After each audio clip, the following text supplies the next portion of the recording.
Bonjour à tous. Alors nous nous retrouvons pour les conseils lecture avec Jonathan Thonon dans le cadre du Festival Impact. Donc cette fois-ci, je serai avec Jonathan pour vous présenter pléthore de livres. Ne vous inquiétez pas, il y en a encore beaucoup d'autres sur le sujet. On vous a sélectionné une dizaine d'ouvrages, principalement sur les questions d'intelligence artificielle et de low-tech qui parcourent tout le festival.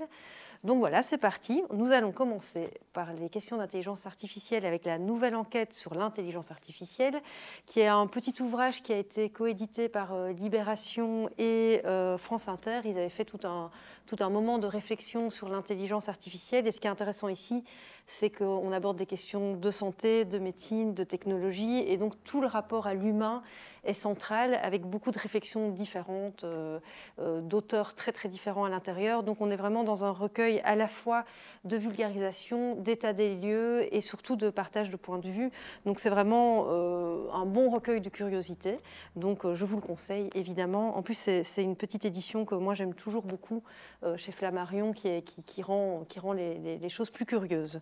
Alors nous avons également... Moi j'ai ici Tous Centaures de Gabriel Alperne, paru il y a quelques mois, je pense, aux éditions Le Pommier, qui est une réflexion sur la question de l'hybridation, sur la question de la porosité des frontières. C'est un livre assez visionnaire, je trouve, sur la manière dont nous vivons aujourd'hui, avec des objets qui sont des hybrides. On pense au téléphone, effectivement, c'est un des premiers exemples qui nous vient en tête. Le téléphone qui est à la fois une télévision aujourd'hui, une radio, un réveil et un tas d'autres choses. Donc avec ces objets complexes, mais nos identités elles-mêmes se complexifient et deviennent hybrides. Comment aussi les altérités s'intègrent dans nos corps et dans nos processus, même dans nos relations sociales. C'est vraiment une vraie belle exploration de comment finalement le technologique et le social trouvent à se connecter les uns aux autres pour créer des nouveaux êtres, ces fameux centaures, êtres hybrides fondamentalement. Donc c'est vraiment une très très belle réflexion de Gabriel Alperne qui nous rejoindra dans le cadre du festival pour une table ronde autour du transhumanisme, de l'intelligence artificielle et de cette question de l'hybridation. Ouais. Alors, on continue avec un ouvrage un peu particulier. Donc, Marcus du Sautoy, qui en fait est mathématicien, professeur à Oxford. Enfin, on est vraiment dans quelque chose de très sérieux, donc qui est lié ici aux algorithmes. Et il a posé un cadre assez intéressant sur est-ce que et comment l'intelligence artificielle pourrait apprendre à écrire, à peindre, à penser, à créer des outils musicaux, par exemple.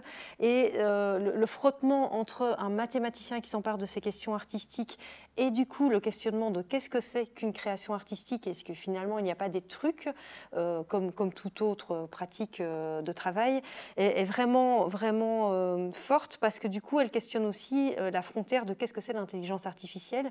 Souvent on se met en distance avec toutes ces robotiques, par exemple, en se disant on a aussi l'intelligence sociale ou les intelligences sensibles, où l'humain restera quand même toujours une variante un peu plus complexe, et justement la valeur artistique est vécue comme quelque chose d'un peu spécifiquement humain.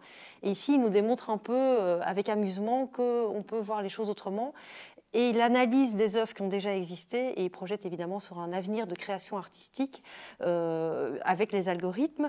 Et donc c'est un ouvrage accessible, lumineux, qui parle aussi bien de code de créativité et qui re-questionne la créativité. Et c'est aussi un essai qui vient d'être édité très récemment, en tout cas dans sa traduction française. La suite.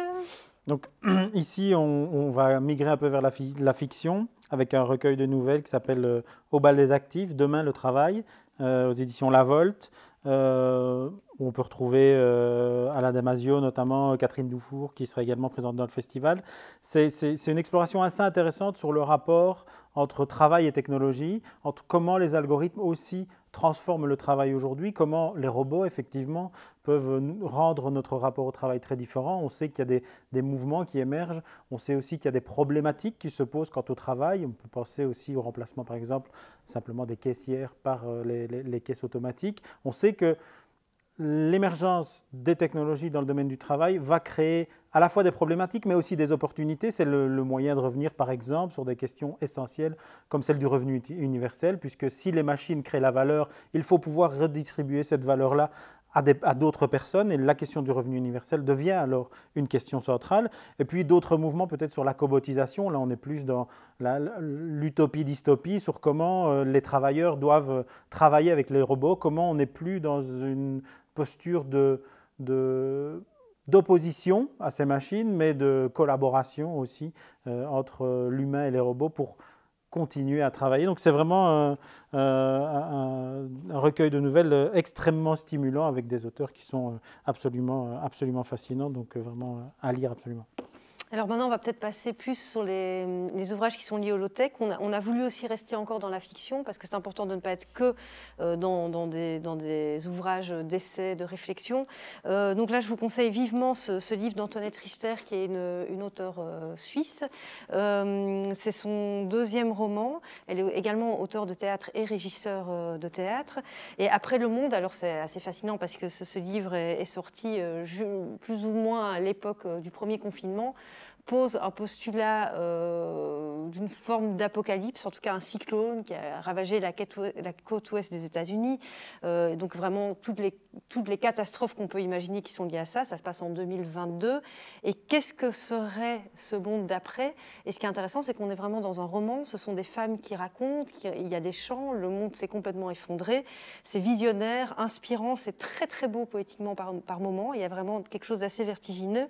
Et ce qui est très fort, c'est qu'on est traversé par la peur de la société qui a peur évidemment de l'effondrement, et l'Occident qui s'accroche. Et là, elle pose un acte fort, un vrai pavé dans la mare, qui est l'effondrement a eu lieu.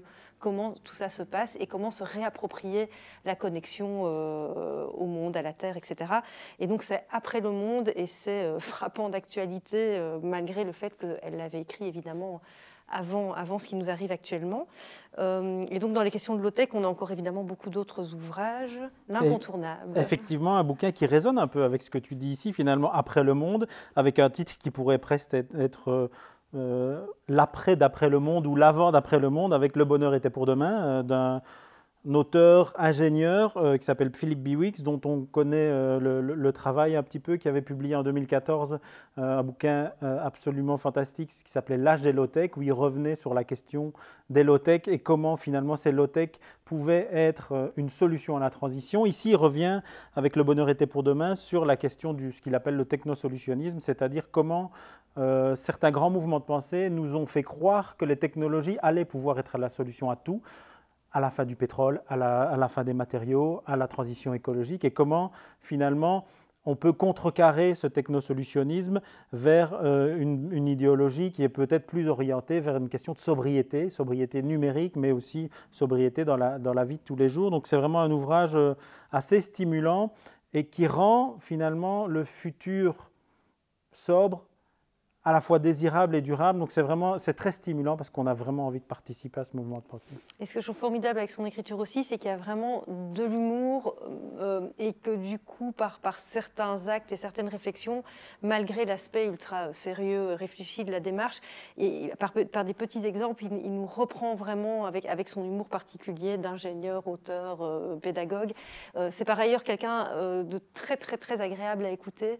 Il y a énormément de podcasts que vous pouvez trouver le concernant, et il est vraiment un des précurseurs et une des personnes fondamentales dans la pensée du low-tech. C'est un grand classique, enfin un auteur en tout cas classique. Son dernier ouvrage, c'est Rob Hopkins, l'inventeur du mouvement des villes en transition, et qui sort ici un bouquin qui s'appelle « Et si on libérait notre imagination pour créer le futur que nous voulons ».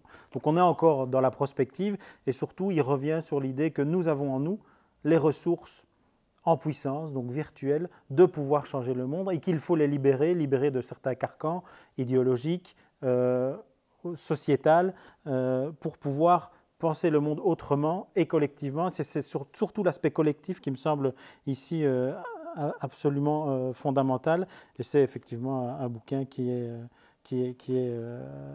un essentiel de cette pensée. Et on avait un petit bonus, enfin pas petit, mais un vrai bonus, un gros bonus, parce que donc l'idée c'était de circuler différemment, et là c'est un guide pratique donc, qui a été édité en 1976, c'est un ouvrage américain, et c'est le grand guide marabout de l'autosuffisance. Mais ce qui est assez formidable, c'est qu'on est vraiment il y a un côté un peu encyclopédique, mais complètement fascinant et très, très instructif sur la culture des fruits, les saisons, comment tuer un cochon, comment cultiver, comment faire sa bière, comment cultiver les légumes durant l'année.